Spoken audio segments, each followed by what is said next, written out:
ከማስሩ ወሰዱሱ ለየካቲት በዛቲ ዕለት አይረፍ። ቅዱስ ኤፍሬም መታሰቢያው ነው። በረከቱ ጋራት ነው። በዚችም ዕለት የጴጥሮስና የሶፊያ በስመ አብ ወወልድ ወመንፈስ ቅዱስ አሐዱ አምላክ አማስሩ ወሰኑዩ ለጥር በዛቲ ዕለት ተዝካረ በዓሉ ለመልአክ ክቡር ሊቀ መላእክት ቅዱስ ሚካኤል። አንድ አምላክ በሆነ በአብ በወልድ በመንፈስ ቅዱስ ስም ጥር 12 በዚች ቀን የከበረ መልአክ የመላእክት አለቃ ቅዱስ ሚካኤል የበዓሉ መታሰቢያ ነው። በዚች ቀን እስራኤል ወደ ተባለ ያዕቆብ እግዚአብሔር ልኮታልና ከወንድሙ ከኤሳው ፈርቶ ሳለ አዳነው። የዮርዳኖስንም አሻግሮት ወደ እናቱ ወንድም ወደ ላባ ሄደ። እርሱም ሁለቱን ልጆቹን ልያንና ራሔልን አጋባው። ከዚህም በኋላ ከብዙ ገንዘቡና ከልጆቹ ጋር መንገዱን እየጠረገና እያቀና በሰላም በጤና ወደ አገሩ መለሰ። ወንድሙ ኤሳውን በፍቅር በሰላም ተቀበለው። ስለዚህም የሊቀ መላእክት ቅዱስ ሚካኤል የበዓሉ መታሰቢያ ሆነ። ለእግዚአብሔርም ምስጋና ይሁን፣ እኛንም በዚህ በከበረ መልአክ አማላጅነት ይማረን ለዘላለሙ አሜን። ሰላም ለከ ሚካኤል አሐዱ እምነ ሊቃናት ልዑላን ለእግዚአብሔር ጸማዱ አመተፈኖ ከትኩን ረድኤተ ቴዎድሮስ ጊዜ መራዱ ከመቆጽል እምነፋስ ሰብአ ቁዝ ርዕዱ ሰበ መጥባይተ ከነጸሩ በእዱ። በዚችም ዕለት የምስራቅ ዘው ጽኑ ኃይለኛ የሆነ ቴዎድሮስ በናድሌዎስ በሰማዕትነት ሞተ። ይህም ታላቅ ተጋዳይ ከአንጾኪያ ሀገር ሰዎች ከመንግሥት ወገን ነው። የአባቱ ስም ሲድራኮስ ይባላል። ለንጉሥም የጭፍራ አለቃ ነው። የእናቱም ስም በጥሪቃ ይባላል። ትርጓሜውም እመቤት ማለት ነው። ንጉሥ ኑማርያኖስም በጦርነት ውስጥ በሞተ ጊዜ ልጁ ዮስጦስ በጦርነት ውስጥ ነበር። መንግስትም ያለ ንጉሥ ነበረች። የቴዎድሮስ አባት ሲድራኮስና ፋሲለደስ ዲዮቅልጥያኖስ ነግሶ ሃይማኖቱን እስከ ካደ ድረስ የመንግስቱን አስተዳደር ይመሩ ነበር። እርሱም ዲዮቅልጥያኖስ አስቀድሞ ከላይኛው ግብፅ የሆነ የዮስጦስ እህት የንጉሥ ኑማሪዎስ ልጅ ሚስት ሆነችውና ነገሰችው። ቅዱስ ቴዎድሮስም ባደገ ጊዜ በጦርነቱ ፈጽሞ ኃይለኛ ሆነ። እርሱ ቅዱስ ቴዎድሮስ በሚሄድበት ጦርነት ሁሉ ጠላቶቹን ድል አድርጎ ያሳድዳቸዋል። የፋርስ ሰዎችም ቴዎድሮስ ወደ እናንተ መጣ ሲሏቸው ልባቸው ይሰበራል፣ ይገዙለታልም። ከእነርሱም ውስጥ ቴዎድሮስ የሮማውያንን አምላክ ነው የሚሉ አሉ። ለዲዮቅልጥያኖስ ክህደት ምክንያት የሆነ የቁዝ ንጉሥ ልጅ ኒጎሚዶንስን 2 ጊዜ የማረከው እርሱ ነው። ከአባ አጋግዮስም ዘንድ ባኖረው ጊዜ አጋግዮስ በኒጎሚዶስ ክብደት ልክ ወርቅ አስመዝኖ ከቁዝ ንጉሥ ተቀብሎ ወደ አባቱ መልሶታልና። የከበረ ቴዎድሮስ በናድሌዎስም በጦርነት ቦታ ቡናቢስ በሚባል ወንዝ አጠገብ ሳለ ስሙ ለወንዴዎስ የሚባል ወዳጁም ሳለ ከዚህም በኋላ በአንዲት ሌሊት ራእይን አየ። ከምድር እስከ ሰማይ የሚደርስ መሰላል አለ። በላዩም በታላቅ ዙፋን ጌታችን ተቀምጧል።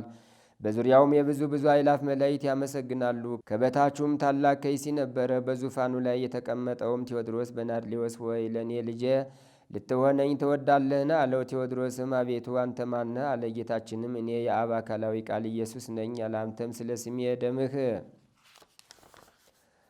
ይፈስ ዘንድ አለህ አለው። በዚያንም ጊዜ ከቆሙት አንዱ ወሰደውና በእሳት ባሕር 3 ጊዜ አጠመቀው። ሁለመናውም በመንበሩ ዙሪያ እንደቆሙት ሆነ።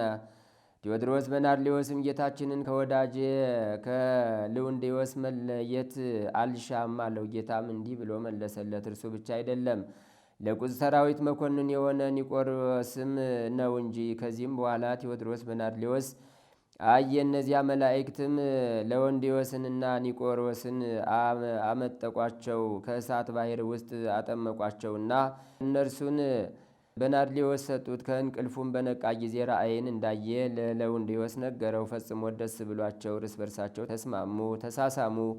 ከዚህም በኋላ የቁዝ የሰራዊት አለቃ ኒቆሮስ ወዳለበት የእግዚአብሔር ኃይል ተሸከመቻቸው። እርሱም በደስታ ተቀብሎ አስቀድሞ እንደሚያውቃቸው አቅፎ ሳማቸው። እነርሱም እንዳዩት ያንን ራእይ ነገራቸው፣ እጅግም አደነቁ። ቴዎድሮስ በናድሌዎስን እኔንና ወንድሜ ለወንዴዎስን ለአንተ በእጅ እንደሰጡት ወንድሜ ሆይ እወቅ አለው። ከዚህም በኋላ በዚያን ጊዜ ወደ ሰራዊቶቻቸው መጡ። በክብር ባለቤት በጌታችን ኢየሱስ ክርስቶስ ስለ ስሙ ደማቸውን ሊያፈሱ ተስማሙ። ከንጉሠ ቁዝ እንዴት እርቅ እንዳደረገ ሊጠይቀው ያን ጊዜ ንጉሥ ወደ ቴዎድሮስ በናድሌዎስ ላከ። ዲዮቅልጥያኖስ ጌታችን ኢየሱስ ክርስቶስን ክዶ ጣዖታትን ባመለከ ጊዜ ስለዚህ የቁዝ ሰዎች እጅግ ደስ ብሏቸዋልና። የከበረ ቴዎድሮስ በናድሌዎስም ሰራዊቱን ነፍሱን ከሰይፍ ሊያድን የሚወድ ወደ ፈለገው ይሂድ። የክብር ባለቤት ስለሆነ ስለ ጌታችን ኢየሱስ ክርስቶስም ስም ግን መጋደልን የሚሻ ከእኛ ጋር ይኑር አላቸው። ሁሉም በታላቅ ድምፅ አንተ የምትሞትበትን ሞት እኛ ከአንተ ጋር እንሞታለን፣ አምላክህም አምላካችን ነው ብለው ጮኹ። የተመሰገነ ቴዎድሮስም ዳግመኛ ነገራችሁ እውነት ከሆነ ሁላችሁም ወደዚህ ወንዝ ወርዳችሁ በአብ በወልድ በመንፈስ ቅዱስ ስም 3 ጊዜ ተጠመቁ አላቸው። በዚያንም ጊዜ ልብሳቸውን አውልቀው ወደ ወንዙ ወርደው እንዳላቸውም ተጠመቁ። ከውሃውም ሲወጡ ከሰማይ እንዲህ የሚል ቃልን ሰሙ። ምስክሮቼ በርቱ፣ ጽኑ፣ አሸናፊዎችም ሁኑ፣ እኔ ከእናንተ ጋር እኖራለሁና። የከበረ ቴዎድሮስ በናድሌዎስም ወደ አንጾኪያ ከተማ አቅራቢያ በደረሰ ጊዜ ሰራዊቱን ከከተማ ውጭ ትቶ ከሁለቱ ወዳጆቹ ከለውንዴዎስና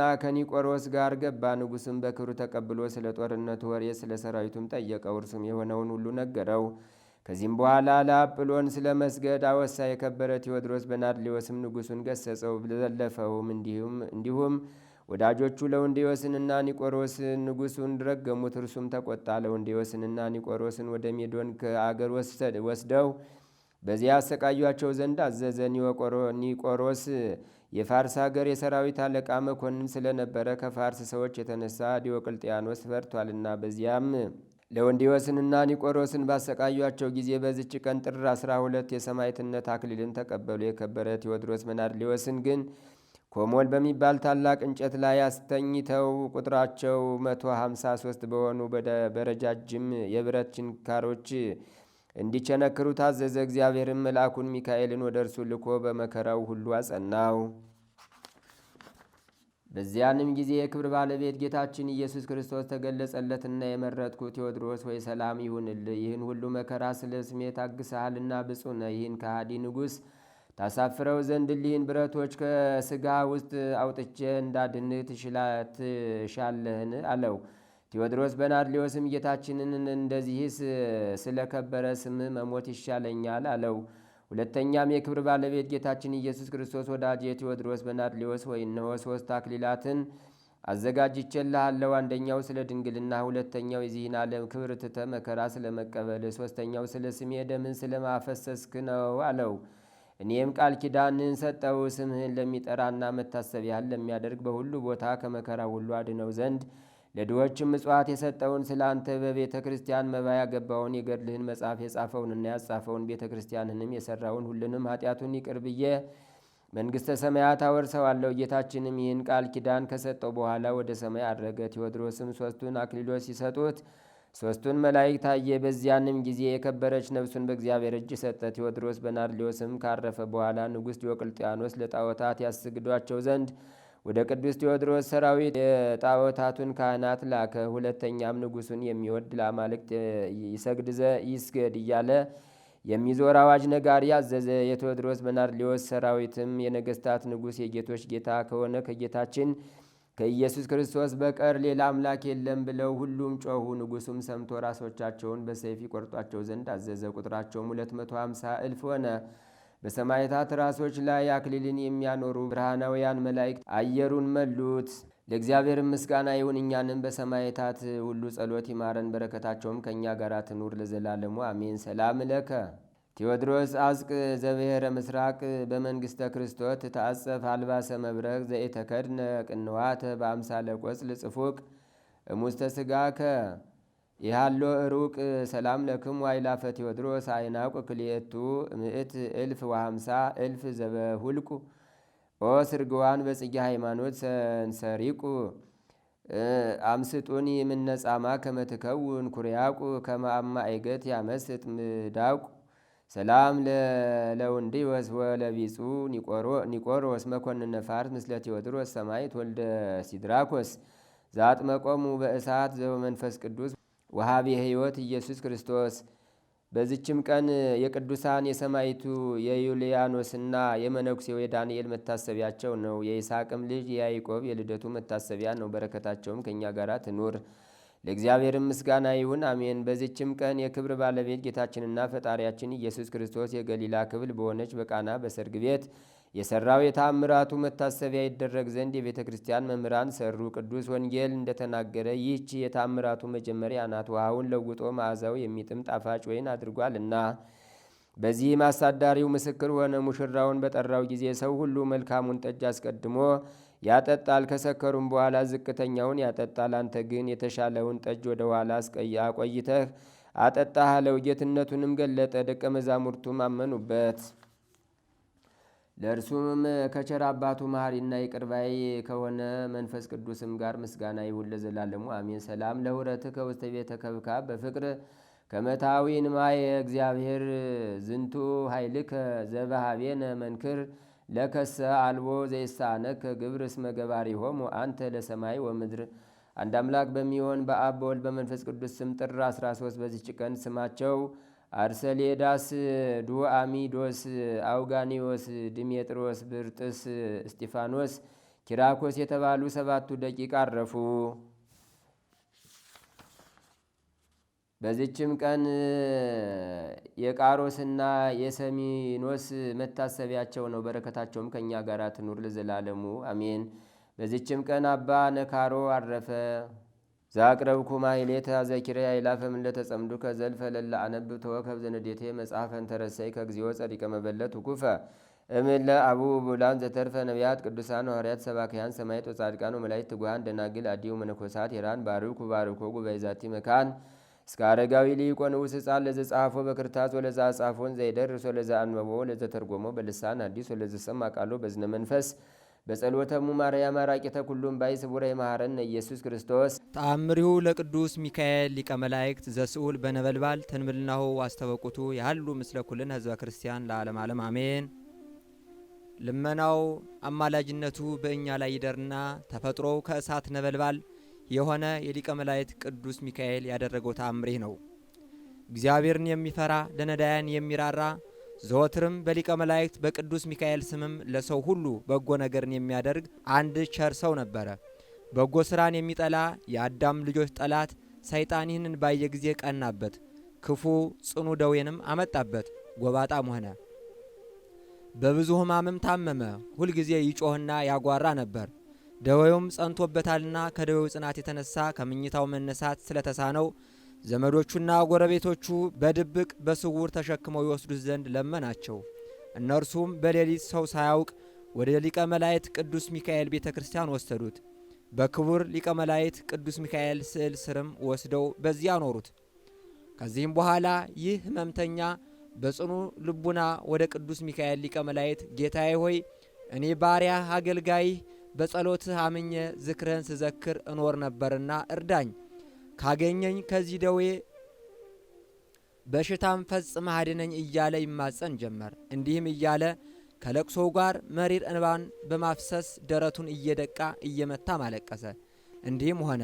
እንዲህም እየሆነ ሳለ በአንዲት ቀንም መንፈቀ ሌሊት በሆነ ጊዜ ታላቅ ብርሃን በላዩ በራ። ከብርሃኑም ውስጥ ሊቀ መላእክት ቅዱስ ሚካኤል ተነስ፣ እግዚአብሔር ከዚህ ደዌ ፈውሶሃል ሲል ተገልጾ ተነጋገረው። ይህ የታመመው ሰውም መልአኩ በዚህ በሚያስጨንቅ ደዌ ተይዤ ሲጨነቅ እያየኝ ለምን ዘገየ? ፈጥነህስ ያልጎበኘኸኝ ለምንድን ነው አለው። ሊቀ መላእክት ቅዱስ ሚካኤል መልሶ እነሆ እግዚአብሔር ፈውሶሃል፣ ጤንነትንም ሰጥቶሃል። ከዚህ የከፋ መከራ እንዳያገኝህ ዳግመኛ አትበድል፣ ኃጢአትም አትስራ ብሎ እጁን ዘርግቶ ሁለንተናውን እየዳሰሰ ተነስ ሂድ፣ እግዚአብሔርም ፈጽሞ አድነዋልና አለው። ያን ጊዜም ከእንቅልፉ ነቅቶ ተነስቶም በእግሩ ቆሞም ሄደ። ያዳነውን እግዚአብሔርንና በአማላጅነቱ ኃይል የረዳውን የከበረ ቅዱስ ሚካኤልንም አመሰገነ። ከደዌውም ስለዳነ ፈጽሞ ደስ አለው። በሊቀ መላእክት ቅዱስ ሚካኤል ስዕል ፊትም እየሰገደ እየዘመረ በፍጹም ደስታ አመሰገነ። ሕዝቡም ሁሉ ይህን ተአምራት ባዩ ጊዜ የሊቀ መላእክት ቅዱስ ሚካኤልን ክብር ገናናነቱንም አደነቁ፣ ምስጋናውንም አበዙ። የትሩፋቱንም ዜና ተአምራቱን ሁሉ አይተዋልና ሰምተውም ያደንቁ ዘንድ ለሰው ሁሉ ነገሩ። ያ የዳነው ሰውም ከቀድሞው ይልቅ አብልጦ በጎ ሥራን ሠራ። በይቅርታ መልእክተኛ ሊቀ መላእክት ቅዱስ ሚካኤል አማላጅነትም ፍጹም መንግሥተ ሰማያት እስኪወርስ ድረስ በየወሩ በ12 ቀን ዝክሩን መዘከሩን አልተወም፣ ችላም አላለም። የክብር ባለቤት አምላካችን እግዚአብሔር በሊቀ መላእክት ቅዱስ ሚካኤል አማላጅነት እርሱ የጥምቀት ልጆች የሆንን ሁላችንም ያድነን፣ ከደዌ ኃጢአት ይጠብቀን፣ ዕለት ዕለት ከሚመጣብን ድንገተኛ ሞትም ይሰውረን። ሊቀ መላእክት ቅዱስ ሚካኤልም በነበልባል እሳታዊ ክንፉ ከክፉ ወጥመድም ያውጣን ይጠብቀን ለዘላለሙ አሜን።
Mikael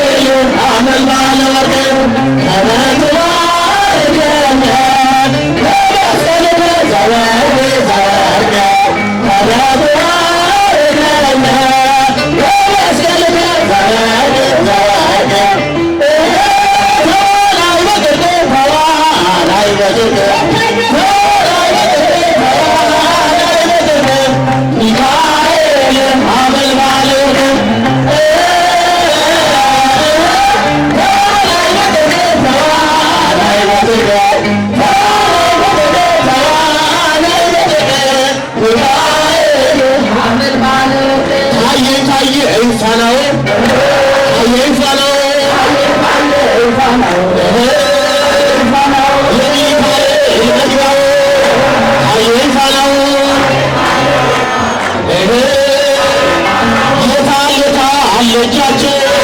የታለጃቸው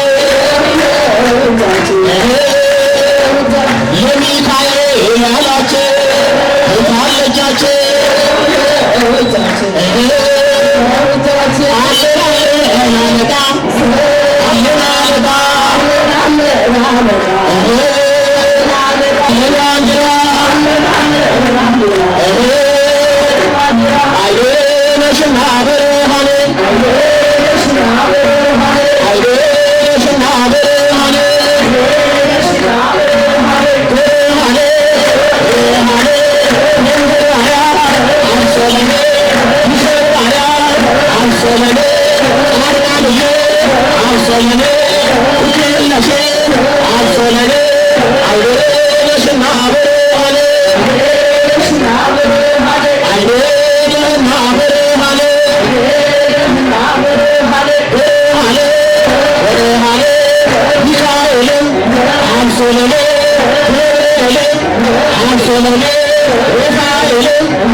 ቅዱስ ሚካኤል ብዙ ማመሰግን ሳለ እስቲ ቅዱስ ሚካኤል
አምላካችን ኢየሱስ ክርስቶስ የሰማነውን በዝነ ልቡናችን ይጻፍብን። ከሊቀ መላእክት ቅዱስ ሚካኤል ከሌሎችም ቅዱሳን በረከታቸውን ረድኤታቸውን ያውልብን ያሳድርብን። የሊቀ መላእክት የቅዱስ ሚካኤል ጥበቃው አይለየን። በዓሉን የበረከት በዓል ያደርግልን። በሰላም ያስፈጽመን። ሰላም ያሳደር አምላክ ሰላም ቀን ያውለን። ሰላምህን ስጠን አምላካችን። አቡነ ዘበሰማያት ይትቀደስ ስምከ ትምጻእ መንግሥትከ ወይኩን ፈቃድከ በከመ በሰማይ ከማሁ በምድር ሲሳየነ ዘለለ ዕለትነ ሀበነ ዮም ወኅድግ ለነ አበሳነ ወጌጋየነ ከመ ንሕነኒ ንኅድግ ለዘአበሰ ለነ ኢታብአነ እግዚኦ ውስተ መንሱት አላ አድኅነነ ወባልሐነ እምኩሉ እኩይ እስመ ዚአከ ይእቲ መንግሥት ኃይል ወስብሐት ለዓለመ ዓለም። በሰላመ ቅዱስ ገብርኤል መልአክ ኦ እግዝእትየ ማርያም ሰላም ለኪ ድንግል በህሊናኪ ወድንግል በሥጋኪ እም እግዚአብሔር ጸባኦት ሰላም ለኪ ብሩክት አንቲ እምአንስት ወብሩክ ፍሬ ከርሥኪ ተፈሥሒ ፍሥሕት ምልዕተ ጸጋ እግዚአብሔር ምስሌኪ ሰአሊ በጸልይ ምህረታ ኀበ ፍቁር ወልድኪ ኢየሱስ ክርስቶስ ከመ ይሥራይ ለነ ኃጣውኢነ ተማኅፀነ ብኪ ኦ ተወካፌ ንስሐ ወሰራየ ኃጢአት ኢየሱስ ክርስቶስ ስረይ ኃጢአትየ ወኃጢአተ ኩሉ ሕዝብ ከማይሠራ ኃጢአት እግዚአብሔር ይፍታ። ንቁ ሚዲያ ለተመልካቾቹ ከሚያደርሳቸው ዕለታዊ ሳምንታዊና ወርሃዊ ዝግጅቶች መካከል የየዕለቱን ስንክሳር ወርሃዊና ዓመታዊ የቅዱሳን ገላትና ድርሳናትን በኢትዮ ማህበር የዩቲዩብ ቻናል ያቀርባል። የየዕለቱን ስንክሳር ባሉበት ሆነው በማድመጥ እንዲሁም ወርሃዊና ዓመታዊ የቅዱሳንን ዜና ሕይወታቸውን በማድመጥ ከቅዱሳኑ በረከትና ረድኤት እንዲያገኙ ንቁ ሚዲያ የሁል ጊዜ ምኞቱ ነው። በየዕለቱ የሚለቀቁ ዜና ቅዱሳንን ላይክ፣ ሼርና ሰብስክራይብ በማድረግ አገልግሎቱን ይደግፉ። ንቁ ሚዲያ ርቱ የቤተ ክርስቲያን ልሳን